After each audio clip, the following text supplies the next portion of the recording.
Today on Chasing the Sun, we look back at some of the best fishing from this season. Oh, look at Jaws! Holy cow, look at that fish! Oh my God! Mammoth! Oh, wow. Start off the afternoon. And some fun off the water as well. You will dream about sun. Chasing the sun, it's appropriate.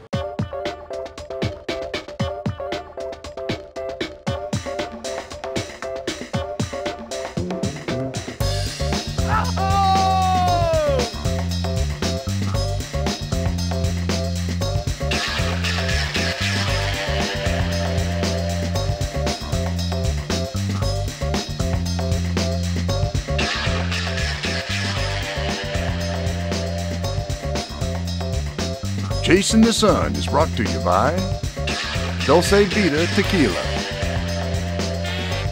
Engel Coolers, the original high-performance cooler, Florida Fishing Products, Fish Better, Fish Florida, and by Z-Man Fishing Products, the science and art of fishing.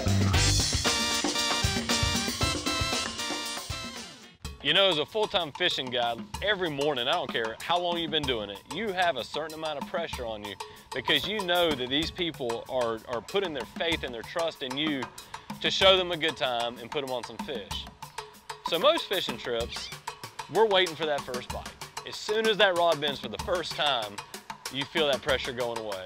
Well, as a tarpon guide, you know that's probably not gonna happen real quickly. So you just kind of prepare yourself mentally to put that time in and work to get those first bites. Well, when you put cameras on the boat, you really know it's going to take a while to get all the stars to align. Fortunately, it's not always like that. As y'all saw this season, the tarpon played along and they showed up and they bit as soon as we got out. Most people who visit Panama City Beach come to relax on the white sand beaches and enjoy the emerald green waters. All year around, it's a familiar sight to see native marine life revealing themselves along the beach. But in the summer, there is another. Silver Kings. It's the time when tarpon are riding our shoreline in large schools on their annual migration. Sliding by rows of condos, they quietly continue their journey, virtually unnoticed by beachgoers. But for anglers who seek them out and thrive on challenge and heartbreak, it's game on. Got him! There we go! Coming back, look at him, come out, look at him, he's coming up! Oh, dude! I'm about to jump right there, look! Boom! I got one on me.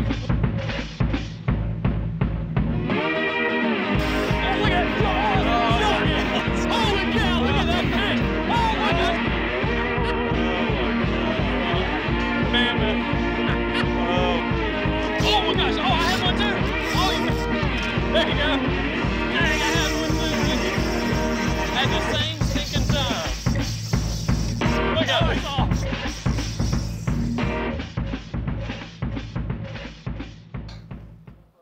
That was a big honking fish. That was a beast. My first tarpon was on the fly rod, believe it or not. Probably one of the most difficult ways to do it, but one of the most effective ways too. And mine as well. And why do you think that is? Because who showed us the first thing we could get a tarpon to bite? Yeah, my uncle. Your Uncle Bobby. My uncle, yeah. He was always big into tarpon fishing. He really helped us out when we were first starting, and I think he had talked us into that was probably one of the best ways to try to catch one of these awesome fish, and that's what we started doing.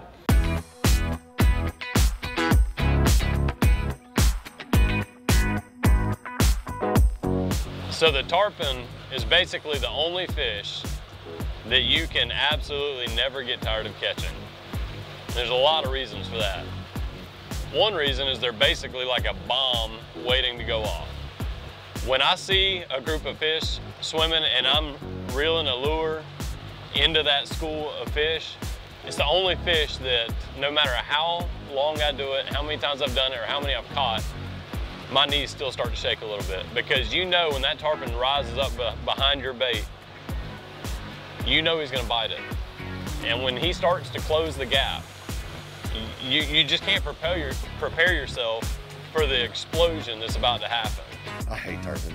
Changed my life for this fish because I loved them so much. And then you fish them and fish them and fish them and fish them and fish them, and you realize that I hate tarpon. This is so bad. But they're awesome as long as you're persevering through time and putting in the effort long enough. You mean they're awesome on those days that they bite? Yeah, like every 1,000th fish. And you love them, they're the greatest thing on earth. Yeah. And then the rest of the time, you hate them. Oh yeah, for sure. I mean, they're never doing what you think they're gonna do. Like 5% of the time they're predictable. The rest of the time they're totally on their own. But they're migrating. So once you realize what they're doing and change what you wanna do to what they're doing, you catch them, right? These fish that we're gonna try to catch today are the same fish that I fished for last year, the year before. These are very old fish. These fish that make this migration throughout the Gulf of Mexico, some of them are 20, 30, and even up to 50 plus years old. It's really neat to be able to fish for the same fish year after year. And because we take good care of them, you know, we can continue to do this forever. It's a fishery that is very sustainable.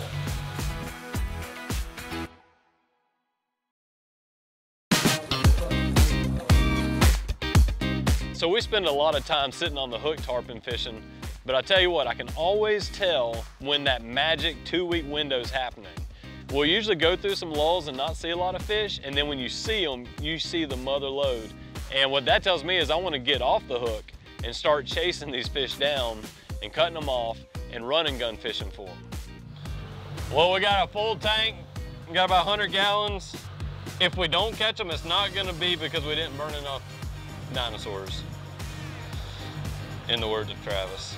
So tarpon are like super sensitive to pressure. They don't like noise, they don't like splashing people, boats and all that, and that's why we used to would take a left coming out of the pass and head east because there wasn't as much pressure. Well, it's kind of changed over the years. When we hit the pass, Justin turned right, and it kind of caught me off guard. What are we doing? But we rolled up. There was a huge wad of fish just right off the bat, right as we passed the pier. Yeah.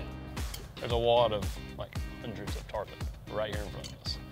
So we're just getting set up. I try to estimate my drift where I think we're going to end up. The wind's kind of blowing us around a little bit, and we don't want to get too close to them. We want to get the motor shut down, just be kind of nice and quiet. There we go. We're shut down. They're right here.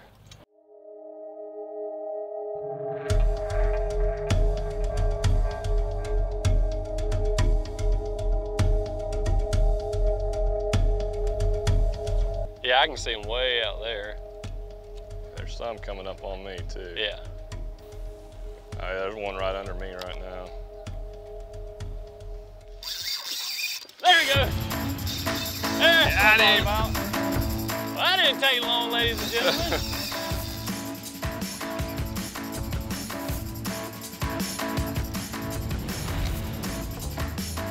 When you fight a fish, you've always been taught to keep tension on the line or on the rod. Keep a bend in the rod, keep tension on the line, don't let any slack. But when these fish jump and they come out of the water and they do their head shake, it's so violent that you really actually, you bow to the fish. You actually aim the rod and point it at the fish and give him some slack so that when he's doing that head shake, it doesn't put any extra tension or pull the hook in a different direction and give him an opportunity to spit the hook.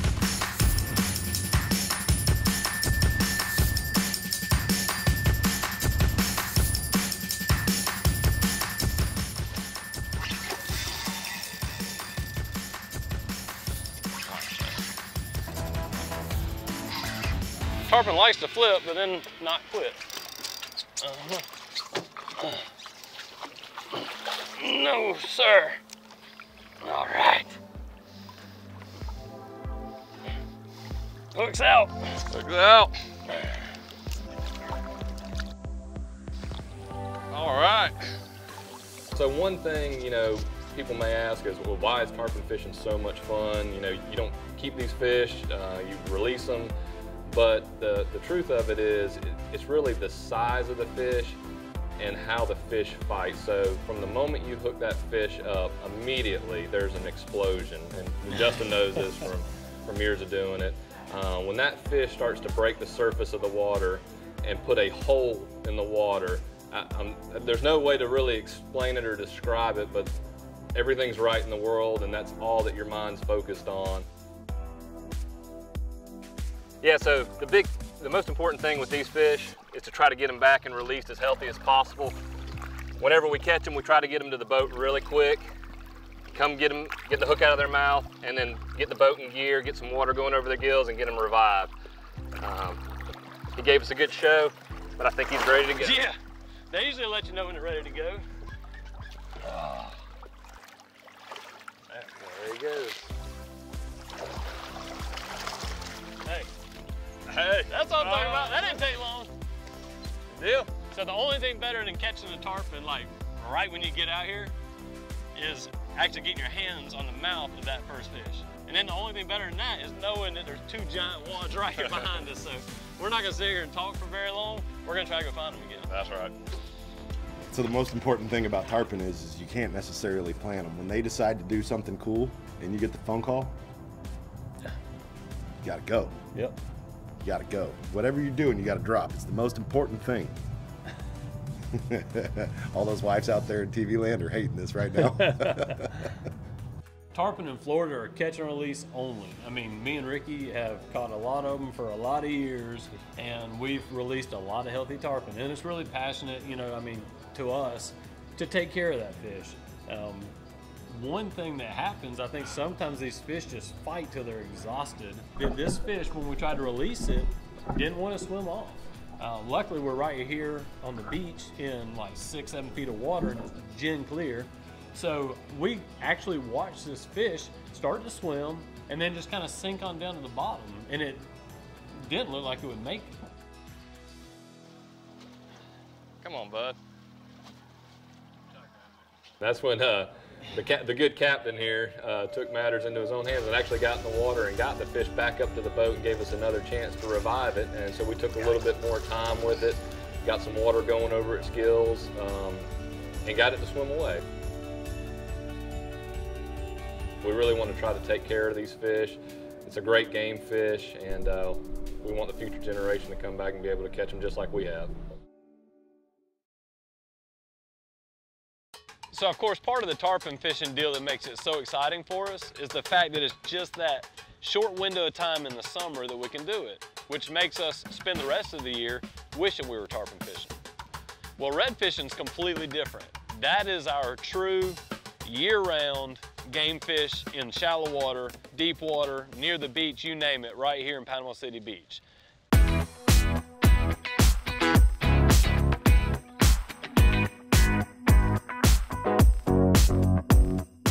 So we do a ton of topwater fishing. A lot of it is sight fishing, and this is just a little different twist on sight fishing because we're not looking for the fish actually swimming in the water. What we're doing is we're looking for the explosions that these redfish are making on crabs. Right there. Here's the important part about fishing reds in the summer. June and July are pre-spawn feed months for reds. So on the moons, when all these crabs move out, they're going to be very opportunistic and move into areas that concentrate the crab migration and feed on them. Now as these crabs float in the water, what a red will do is they'll swim up nice and easy, and then they do a last big hard ambush push, and if they get the crab, then they're going to go on down. But if they miss the crab, they're going to spin around. And this is what opportunity Justin and Matt are fishing for. Most of the time when we're looking for redfish feeding on the surface, we're looking for birds. The birds and the redfish are both trying to feed on the same bait balls, so even if we can't see the bait, we can see the birds that have already found the bait. Well, this is different because there's no bait around. This is all crabs. These crabs are like super high protein, and when there's a lot of crabs floating on the surface, the redfish will leave bait altogether and they'll go to those crabs. We don't have birds that are going to tell us where those crabs are at, but what we do see is these giant holes in the water where the redfish come up and explode the crabs. And as soon as we hear that or see it, now we know where our plug needs to go. We have some really neat soft plastics here the Z-Man makes. It's made out of a material called Elastec, and it floats, which is unlike any soft plastic you'll find on the market. It's also really tough.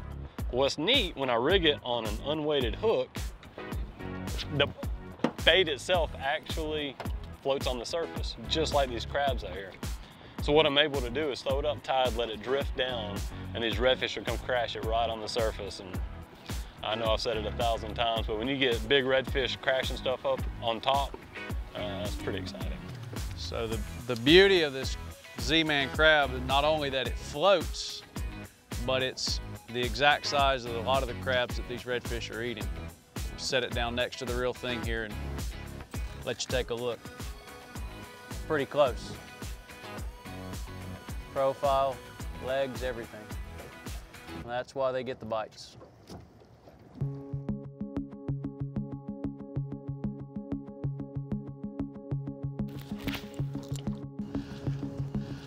Justin, one of the luckiest guys I know. Just rather be close to him and get some of his good luck. You can never go wrong being close to Justin.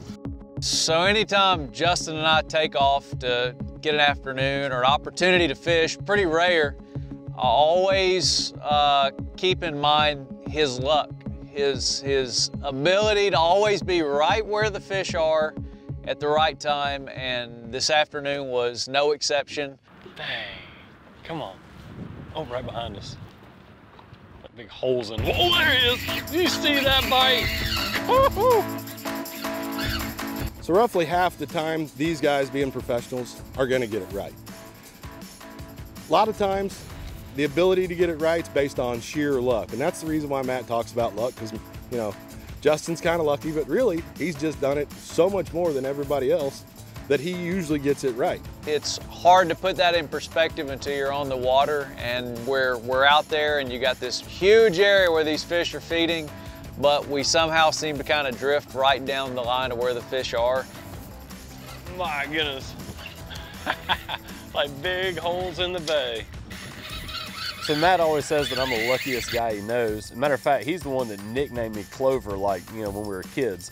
Well, Matt also taught me that luck is where preparation meets opportunity. So I think Matt's actually giving me a compliment when he says that I'm the luckiest guy he knows. Oh my goodness. This is a pretty extraordinary fish here. Golly. Look at that.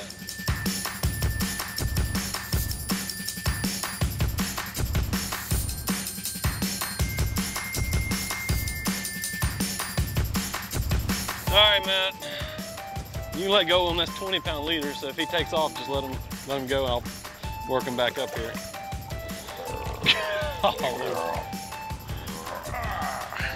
Now that is a redfish. Man.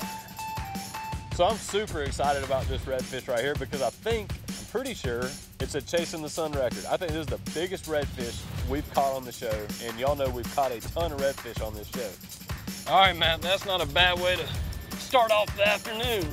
Not at all. That fish could be hard to top. Yeah. Well, that might be a Chasing the Sun record. Nicely done. That's work. You're up, Matt. Nap time for me.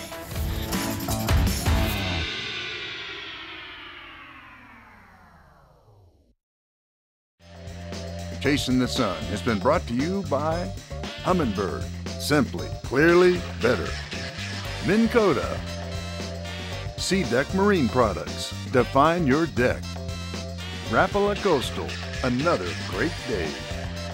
Pirates Cove Marina, you enjoy the Gulf, we'll take care of the rest. And by Panama City Inshore, these guys can fish. Y'all know I was born and raised right here, so naturally growing up in a town like this, you're gonna do some touristy stuff. But I got to do a couple new ones this year that I would add to my must-do list and just watch your children be entertained.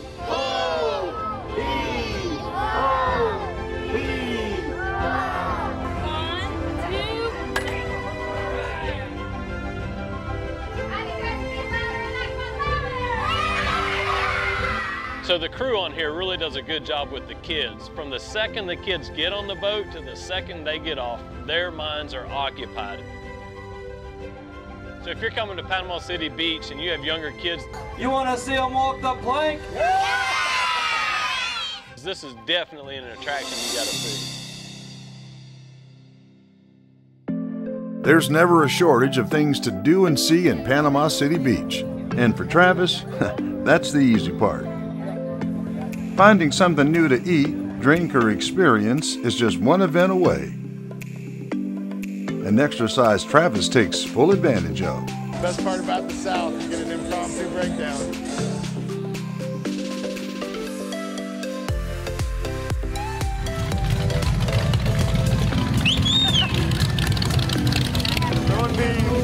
great. Did you see that? Throwing beans, Mardi Gras. I am Zoltar, the great gypsy, and I can see your fortune. He's got $1. Your small payment will reap great benefits if you listen to these words of wisdom. He's the man. Now you can look ahead to better times.